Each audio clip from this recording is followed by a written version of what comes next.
اللہ تبارک و تعالیٰ نے سارے نبیوں کو معجزات عطا فرمائے اپنی نبوت کی دلیل پیش کرنے کے لیے، لوگوں کو یہ ریئلائز کروانے کے لیے کہ وہ اللہ کے نبی ہیں، حق پر ہیں۔ اچھا، جیسے نبی تھے، جیسا دور تھا، ویسے میراکلز، ویسے معجزات اللہ نے عطا کیے۔ ہم چلتے ہیں حضرت موسیٰ علیہ الصلوۃ والسلام کے زمانے میں۔ حضرت موسیٰ علیہ الصلوۃ والسلام کا دور میجیشینز کا دور تھا، بڑے بڑے جادوگر تھے، ان کو اپنے جادوؤں پہ بڑا ناز تھا۔ اللہ تبارک و تعالیٰ حضرت موسیٰ علیہ الصلوۃ والسلام کو ان کا مقابلہ کرنے کے لیے، انہیں یہ ریئلائز کرانے کے لیے کہ آپ اللہ کے نبی ہیں، کیا معجزہ دیا کہ آپ اپنے عصا کو زمین پر پھینکتے وہ بڑا اژدہا بن جاتا۔ بڑے بڑے جادوگر آئے تھے، اپنی رسیاں پھینکی، چھوٹے چھوٹے سانپ بنے، ان کے عصا نے اس پوری رسیوں کو کھا لیا۔ آپ اپنے ہاتھ کو اپنے گریبان میں ڈال کر نکالتے تھے، وہ روشن ہو جاتا، اسے ید بیدا کہا جاتا ہے۔ حضرت عیسیٰ علیہ الصلوۃ والسلام کا دور یہ میڈیکیشن کا دور تھا، بڑے بڑے ڈاکٹرز تھے، بڑے بڑے انہوں نے علاج دریافت کر لیے تھے، مگر انہوں نے کوڑ کا علاج دریافت نہیں کیا تھا۔ بلائنڈ، جو بائی برتھ بلائنڈ ہوتا ہے، مادر ذات اندھا ہوتا ہے، اس کو آنکھ دینا کسی ڈاکٹر کے بس میں نہیں تھا۔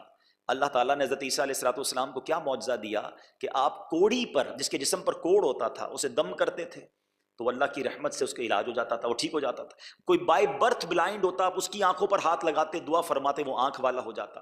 پھر اس زمانے کے لوگوں نے کہا علاج تو آپ کر لیتے ہیں لیکن مردہ زندہ کوئی نہیں کر سکتا۔ حضرت عیسیٰ علیہ السلام کو اللہ نے یہ بھی معجزہ دیا کہ آپ دعا فرماتے، مردوں کو ارشاد فرماتے، وہ قبر سے اٹھ کر کھڑے ہو جاتے۔ یہ جیسے نبی علیہ الصلوۃ والسلام کا ایرا تھا، جیسا دور تھا، ویسے معجزات۔ اب آتے ہیں آخری نبی صلی اللہ تعالیٰ علیہ وسلم کا جو دور تھا، یہ بڑا انٹلیکچوئلز کا دور تھا۔ اس زمانے کے عرب کے لوگ بڑے فصیح و بلیغ تھے، ان کو اپنی زبان پر بڑا ناز تھا۔ آج ایک تھوڑی سی خوبصورت سی لطیف سی بات بتا دوں، جو لوگ عربی نہیں ہوتے وہ کیا کہلاتے ہیں؟ عجمی کہلاتے ہیں۔ میں اور آپ کیا ہیں؟ عجمی ہیں نا، پاکستان میں رہنے والے۔ تو شاید بہت سے کو یہ نہیں پتا کہ عجمی کے معنی کیا ہے۔ عجمی کہتے ہیں گونگے کو۔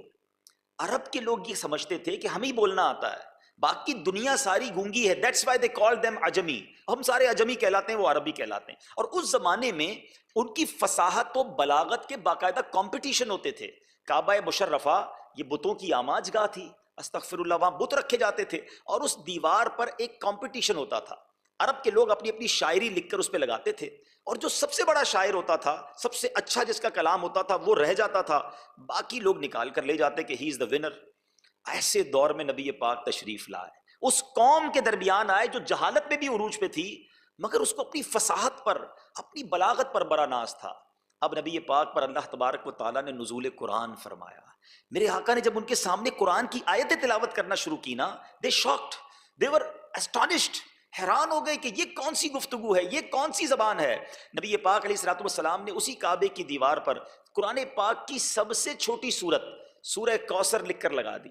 بڑے بڑے لوگ آئے، بڑے بڑے شعراء آئے، اپنے زمانے کے، اس زمانے کے بڑے بڑے انٹلیکچوئلز آئے، جب سورہ کوثر کو پڑھتے تھے کہتے تھے یہ کسی انسان کا کلام نہیں ہے، ایسی بات کوئی انسان نہیں لکھ سکتا۔ تو نبی پاک کی زبان پر اللہ نے ایسی فصاحت عطا فرمائی، جو بات بریلی کے تاجدار نے کہی کہ حضور تیرے آگے یوں ہیں دبے لچے، فصحاء عرب کے بڑے بڑے بڑے بڑے لوگ آپ کے سامنے بیٹھتے تھے، مگر میرے حضور جب کلام کرتے تھے تو وہ کیسے ہو جاتے تھے؟ تیرے آگے یوں ہیں دبے لچے، فصحاء عرب کے بڑے بڑے، کوئی جانے منہ میں زباں نہیں، نہیں بلکہ جسم میں جان نہیں، میں نثار تیرے کلام پر، ملی یوں تو کس کو زبان نہیں۔ حضور زبان والے تو بڑے آئے، مگر جب آپ کلام کرتے ہیں وہ سخن ہے جس میں سخن نہ ہو، وہ بیان ہے جس کا بیان نہیں۔ نبی پاک علیہ الصلوۃ والسلام پر جو نزول قرآن ہوا نا، یہ میرے آقا علیہ الصلوۃ والسلام کا سب سے بڑا معجزہ ہے، the biggest miracle of رسول پاک علیہ الصلوۃ والسلام۔ ہزاروں معجزات نبی پاک سے صادر ہوئے، میرے آقا نے دعوی دلیل کے طور پر پیش فرمائے، لیکن قرآن وہ معجزہ ہے جو سب سے بڑا معجزہ ہے۔ اور خود قرآن فرماتا ہے کہ اگر اس قرآن کو ہم کسی پہاڑ پر نازل کرتے تو اس قرآن کا جو بوجھ ہے، اس کی خشیت ہے، پہاڑ بھی ریزہ ریزہ ہو جاتا۔ ماؤنٹینز کتنے بڑے بڑے ہیں آج دنیا میں، آپ دیکھیں پورے پورے ماؤنٹین رینجز ہوتی ہیں، مگر قرآن کہتا ہے قرآن کا بوجھ اتنا ہے کہ ماؤنٹین بھی نہ سہ سکتے۔ لیکن قلب مصطفیٰ صلی اللہ تعالیٰ علیہ وسلم کو اللہ نے یہ طاقت بخشی کہ قرآن آپ پر نازل ہوا۔ اچھا، قرآن جب نازل ہوتا تھا نا، جبریل امین جب وحی لے کر آتے تھے تو میرے آقا علیہ الصلوۃ والسلام کے چہرہ انور کا رنگ بدل جاتا تھا، جس چہرہ انور پر پسینے کے آثار آ جاتے تھے، ثقل تھا، بوجھ تھا، صحابہ پہچان لیتے کہ وحی نازل ہو رہی ہے۔ اب اس قرآن کے بارے میں نے آج آپ سے کچھ بات کرنی ہے. یہ نبی پاک کا معجزہ، میلاد منانے جمع ہوئے ہیں، میرے آقا کی شان سننے اور سنانے جمع ہوئے ہیں. ہماری قرآن سے کیسی دوستی ہونی چاہیے. قرآن رب کا پیغام ہے ہم سب کے لیے. اگر بہت بڑی تعداد میں لوگ وہ ہیں جو قرآن پڑھتے نہیں، پڑھتے ہیں تو انڈرسٹینڈ نہیں کرتے. آج ایک بڑی ڈیبیٹ ہوتی ہے ماشاءاللہ، بزنس کمیونٹی کے لوگ بیٹھے ہیں، حکومتی لوگ بیٹھے ہیں کہ جناب کون سکسیسفل ہے، ہو از سکسیسفل. اب کون طے کرے گا؟ کچھ لوگ کہتے ہیں پیسے والا سکسیسفل ہے، مشہور آدمی سکسیسفل ہے، پاورفل آدمی سکسیسفل ہے. کون جناب کامیاب ہے؟ دیکھیں یہ میں اور آپ طے نہیں کر سکتے کون کامیاب ہے. طے کرنا ہے اس نے جس نے مجھے بنایا، جس نے آپ کو بنایا، جس نے ساری کائنات بنائی. وہ خالق مالک اپنے قرآن میں فرماتا ہے. میں آج آپ کے سامنے صرف قرآن پاک کی 11 آیتوں کی تلاوت کر کے اپنی بات پوری کر لوں گا، اور یہ ریئلائز کروانا چاہوں گا کہ اگر 11 آیتوں میں اتنا بڑا میسج ہے تو مور دین 6600 آیات میں کیسے کیسے خزانے چھپے ہوں گے. ہم پڑھیں اور انڈرسٹینڈ کریں ان 11 آیتوں میں کیا بیان ہوا ہے. ان 11 آیتوں میں اللہ کریم نے پہلے یہ بتایا ہے کہ کامیاب لوگ کون ہیں، who are the successful people. پھر ساتھ ساتھ ان کے اوصاف بیان کیے کہ وہ کرتے کیا ہیں، اور آخر میں انہی 11 آیتوں میں ان کا ریوارڈ، ان کا انعام کیا ہے، اللہ نے وہ بھی بیان کر دیا. اب میں صرف چاہوں گا توجہ رکھیے گا، بہت بڑی لسٹ بیان نہیں ہوئی ہے، 6-7 کام ہیں. اگر یہ 6-7 کام کر لیے جائیں تو رب کی جو قرآن فرما رہا ہے میرے رب کے نزدیک یہ سکسیسفل لوگ ہیں. پارہ ہے 18واں سورہ مومنون، اور اس کی پہلی آیت میں اللہ تبارک و تعالیٰ کیا ارشاد فرماتا ہے؟ بسم اللہ الرحمن الرحیم قد افلح المؤمنون. اس کا ترجمہ کیا ہے؟ بے شک ایمان والے کامیاب ہو گئے. مبارک ہو آپ کو اور مجھے کہ ہم ایمان والے ہیں، مگر اللہ سے یہ دعا کرتے رہنا کہ یا اللہ ایمان سلامت رکھیو. ایمان اللہ نے عطا کیا، یہ اللہ کی مہربانی ہے. لیکن ایک حدیث بڑی مشہور ہے، سب کو یاد ہوگی، انما الاعمال بالنیات. اعمال کا دار و مدار نیتوں پر ہے. مگر ایک اور حدیث پاک بھی ہے، انما الاعمال بالخواتیم. اعمال کا دار و مدار خاتموں پر ہے. اگر ایمان پر خاتمہ نہیں نا تو ساری نمازیں، روزے، زکوٰۃ، خیرات، حج، عمرے سب بیکار ہیں. میں آپ کو پیران پیر شیخ عبد القادر جیلانی، اتنے بڑے ولیوں کے سردار، ان کا ایک فرمان سناؤں. عید کا دن تھا، وہ کہتے ہیں لوگ کہہ رہے ہیں آج عید کا دن ہے، عید کا دن ہے. عبد القادر کے لیے عید کا دن وہ ہوگا جب اپنا ایمان سلامت لے کر قبر میں جائے گا. یہ تھے ہمارے بزرگ جن کو اپنے ایمان کی اتنی فکر ہوتی تھی. آج ہماری دعاؤں میں ایمان کی سلامتی کی دعائیں نہیں ہوتی. دعا کیا کرتے رہا کریں کہ اللہ ایمان دیا ہے، اسے سلامت بھی رکھنا اور ہم ایمان سلامت لے کر قبر میں جائیں. تو پہلی بات، کامیاب لوگوں کے بارے میں قرآن کہتا ہے قد افلح المؤمنون، ایمان والے کامیاب ہو گئے. اب وہ کرتے کیا ہیں، ان کی کیٹیگریز کیا، ان کے اوصاف کیا ہیں؟ قرآن کہتا ہے الذین هم فی صلاتهم خاشعون. ترجمہ، جو اپنی نماز میں خشوع و خضوع کرنے والے، نماز بھی پڑھتے ہیں لیکن فوکس کے ساتھ پڑھتے ہیں. آج ہمارا حال کیا ہے؟ ہماری بہت بڑی تعداد نماز نہیں پڑھتی، پڑھتی ہے تو نماز میں دل نہیں لگتا. اے میرے میٹھے اسلامی بھائیو، نماز پڑھیے اور توجہ کے ساتھ پڑھیے. ہمارے بزرگان دین کے بارے میں آتا ہے کہ اللہ کے ولی تھے، نماز پڑھتے تھے اپنی گھر کی چھت پر. تھوڑے عرصے کے بعد ان کی بیٹی نے ان سے پوچھا، برابر میں پڑوسی کی بیٹی نے، کہ امی وہ گھر کی چھت پر ایک تنا لگا ہوا تھا، ایک پلر تھا، وہ نظر نہیں آ رہا. تو ماں نے کہا بیٹا وہ تنا نہیں تھا، وہ ہمارے پڑوسی تھے جو روز نماز پڑھتے تھے، اب ان کا انتقال ہو گیا. یعنی اتنے فوکس کے ساتھ نماز پڑھتے تھے کہ دیکھنے والوں کو لگتا کوئی پلر کھڑا ہے. مگر آج نماز کے اندر توجہ نہیں ہے، نماز کے اندر ہمارا فوکس نہیں ہے. ایک بار نبی پاک علیہ الصلوۃ والسلام کی بارگاہ میں ایک شخص آیا نماز پڑھ کے اور سلام پیش کیا. پیارے آقا نے فرمایا جاؤ واپس جا کر نماز پڑھو. دوبارہ نماز پڑھی، پھر آیا حضور کو سلام عرض کیا. نبی پاک علیہ الصلوۃ والسلام نے فرمایا واپس جاؤ پھر نماز پڑھو. تیسری بار بھی ایسا ہوا، نبی پاک نے فرمایا واپس جاؤ نماز پڑھو. کہتا حضور مجھے تو ایسی نماز آتی ہے، اب آپ بتائیے میری نماز میں کیا غلطی ہے. پھر پیارے آقا علیہ الصلوۃ والسلام نے فرمایا کہ سکون سے قیام کرو، سکون سے رکوع کرو، رکوع سے کھڑے ہو تو اطمینان سے کھڑے ہو، سجدے میں جاؤ تو اطمینان سے جاؤ. بہت فاسٹ کچھ لوگ نماز پڑھتے ہیں. حدیث پاک کا مضمون ہے سب سے برا چور وہ ہے جو نماز کا چور ہے. نماز پڑھتے بھی ہیں پھر بھی بڑی جلدی میں پڑھتے ہیں یا فوکس کے ساتھ نہیں پڑھتے.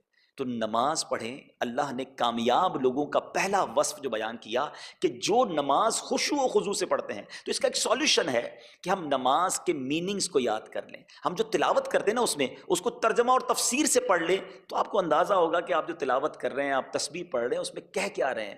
تو انشاءاللہ آپ نماز کے اندر ان رہیں گے.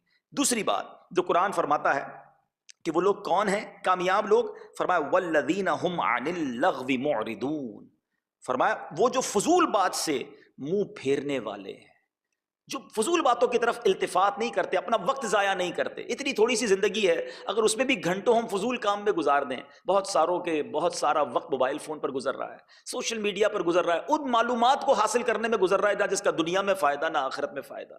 اگر وقت ملا ہے تو اس کو عبادت میں، اللہ کی رضا والے کاموں میں، خدمت خلق میں گزار لیا جائے۔ مثال کے طور پر بعض اوقات ہمیں 10-15 منٹ کا کوئی کسی کا انتظار کرنا ہوتا ہے، تو نارملی کیا کرتے ہیں لوگ، موبائل نکالتے ہیں، براؤزنگ شروع کر دیتے ہیں، 15-20 منٹ بس دیکھتے رہے، فائدہ کچھ نہیں ہوا، ہو سکتا ہے گناہوں میں اضافہ ہو گیا ہو۔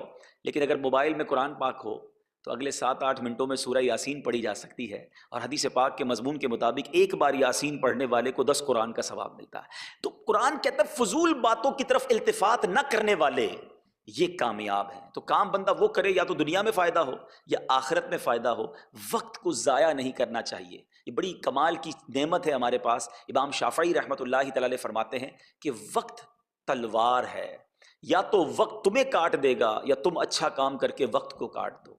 تو ہمیں وقت کو پراپر طریقے سے یوز کرنا چاہیے، اور اچھی ٹائم مینجمنٹ ہمیں شریعت سکھاتی ہے۔ فجر سے لے کر عشاء تک کس طرح لائف گزارنی ہے، ہماری شریعت کے احکام اور سنتوں پر عمل کریں تو ہم دنیا میں بھی بہت اچھے کام کر سکتے ہیں۔ آگے قرآن فرماتا ہے تھرڈ کیٹیگری، والذین هم لفروجہم حافظون الا علی ازواجہم او ما ملکت ایمانہم فانہم غیر ملومین فمن ابتغى وراء ذلك فاولئک هم العادون۔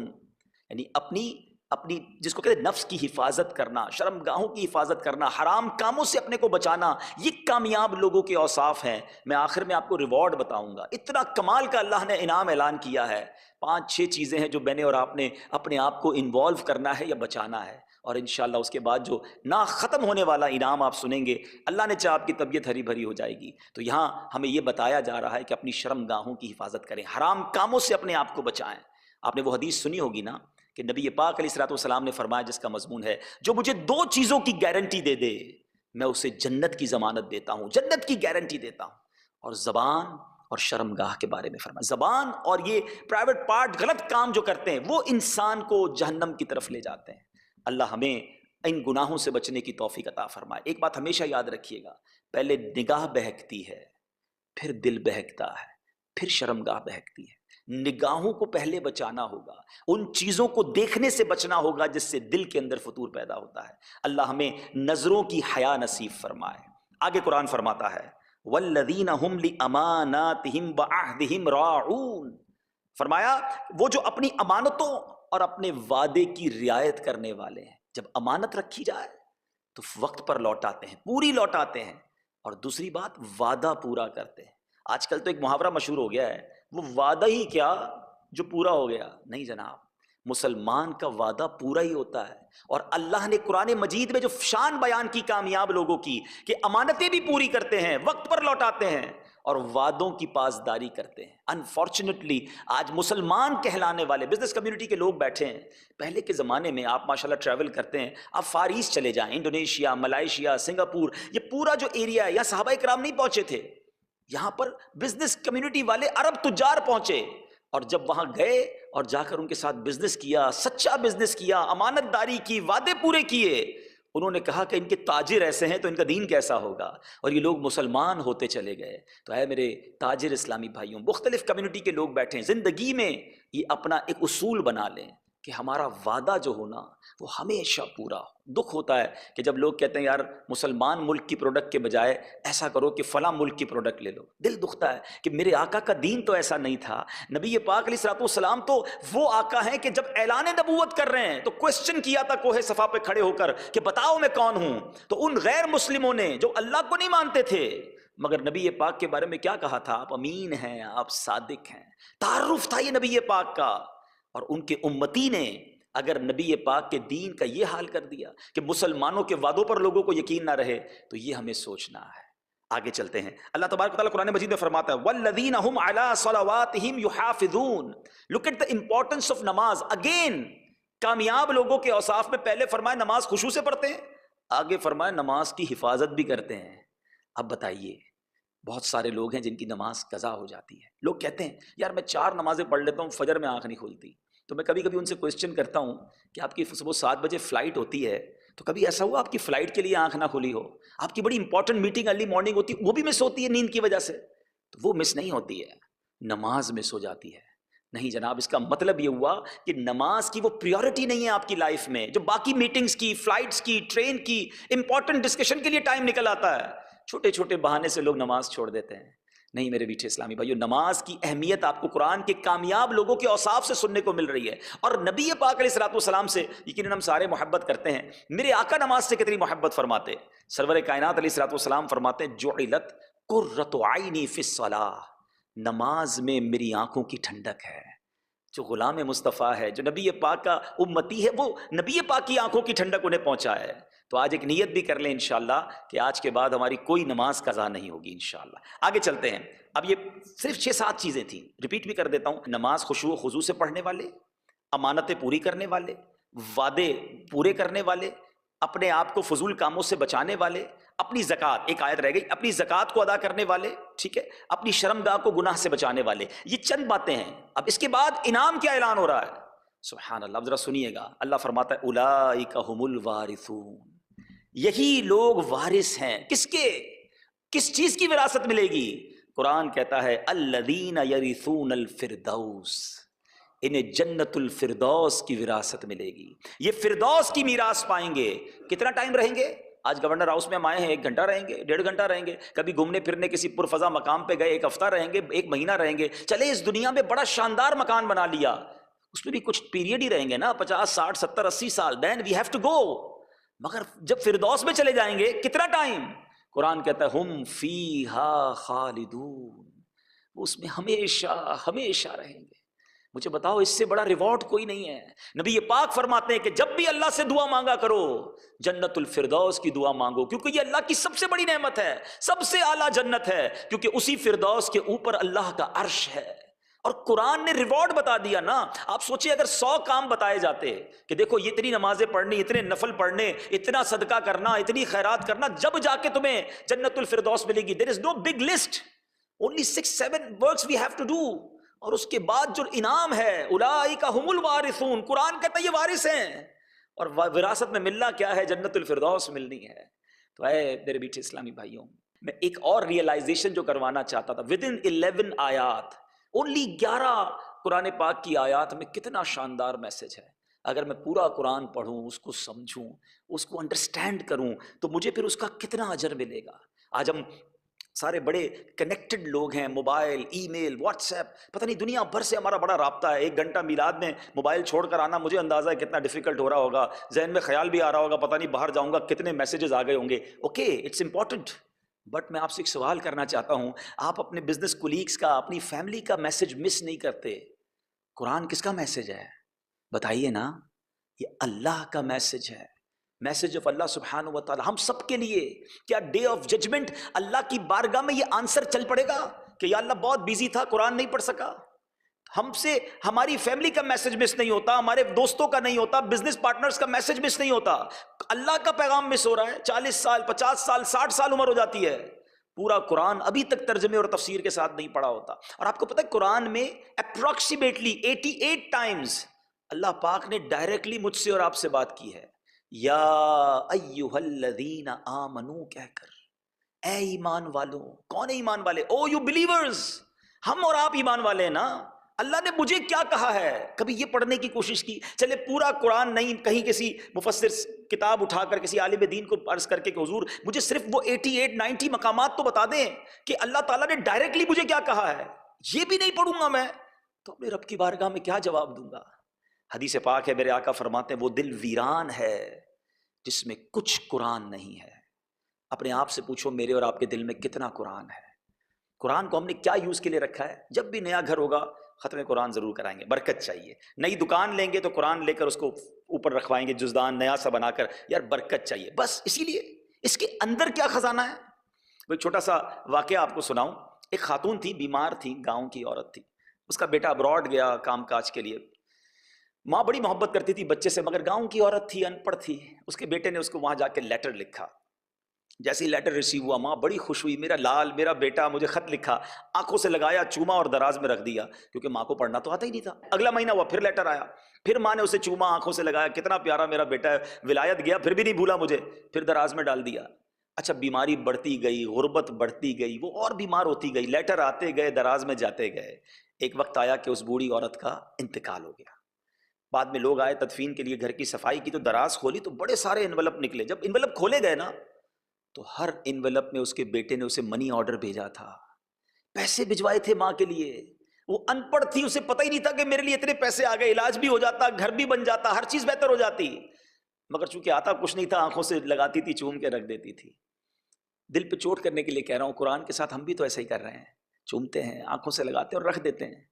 یہ نہیں جانتے کہ کتنے خزانے اللہ نے بھیجے ہیں، کتنی نعمتیں اس میں میرے لیے اور آپ کے لیے موجود ہیں۔ دنیا بھر کی کتابیں پڑھی ہوتی ہیں لوگوں نے، مگر تفسیر قرآن کے ساتھ قرآن نہیں پڑھا ہوتا، اسے انڈرسٹینڈ نہیں کرتے۔ تو بہرحال آج کے اس مختصر سے پروگرام میں یہ میسج دینا چاہتا ہوں کہ قرآن کی یہ جو 10-11 آیتیں آپ اکیلے جا کر دوبارہ پڑھیے گا، سورہ مومنون 18واں پارہ اور اس کی فرسٹ 11 آیات، اللہ نے 10 آیتوں میں کامیاب لوگوں کے اوصاف بیان کیے، اور 11ویں آیت میں یہ بتا دیا کہ ان کو ملنا کیا ہے۔ خدا کی قسم اس سے بڑی کوئی نعمت نہیں، اللہ راضی ہو جائے اور ہمیں جنت میں داخل کر دے، اور کیا چاہیے؟